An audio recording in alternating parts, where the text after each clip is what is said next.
This course is brought to you by Appy Pie as part of our Academy series.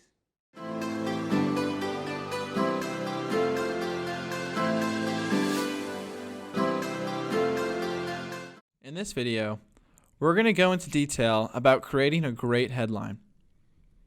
So, there's this excellent copywriting book out there called Tested Advertising Methods, and it's really famous in the copywriting community. And one of the most important insights from that book is that there are 3 main principles that make headlines effective. And this is actually ranked in order of importance. So self-interest is by far the most important aspect that you can add to your headline to make it effective.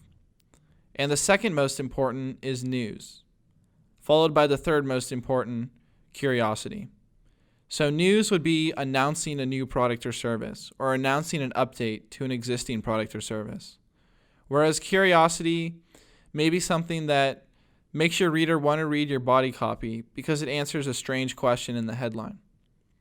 And oftentimes you can combine 2 of these, but you don't have to include all 3 of them in every headline. And in fact, it's almost impossible, or it's at least really hard, to include all 3 effectively in a single headline. But you can include self-interest and curiosity in one. And an example of that would be, you're never going to believe this new writing secret that will make you a better writer. Now, that's just off the top of my head, so I wouldn't use that. But hopefully you see where I'm going with this, where you can combine self-interest and curiosity. But as I mentioned, these are ranked in order of importance. So self-interest is the most effective, news is the second most effective, followed by curiosity. Now, self-interest, like we said earlier, is what benefit someone will get from your product or service. And that's really important. So if your reader reads your headline and they automatically identify the benefit that they'll receive from your copy or your product or service, then they're going to be interested, especially if it solves that pain point or problem that you know your reader is having. Another way you can include self-interest in your headline is to tell your reader how long it'll take for someone to get that benefit. So let's say you're writing a headline that says, how to become a more effective writer. Or even better, how you will become a more effective writer. If you add in how you will become a more effective writer in less than 2 hours, then your reader might find that even more convincing. And this really depends on your product or service. So it can be something that's how to do X in less than a week. Now, obviously, if you're selling a product or service that's going to take a long time, you won't want to be how to do X in less than a couple years. But you just want to use your best judgment there.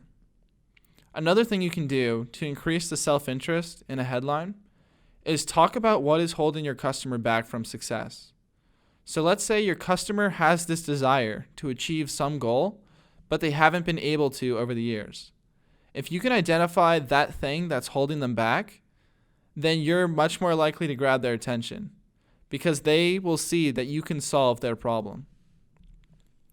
Then when it comes to news, an easy way to make a headline have a news element is to put announcing in the beginning of the headline.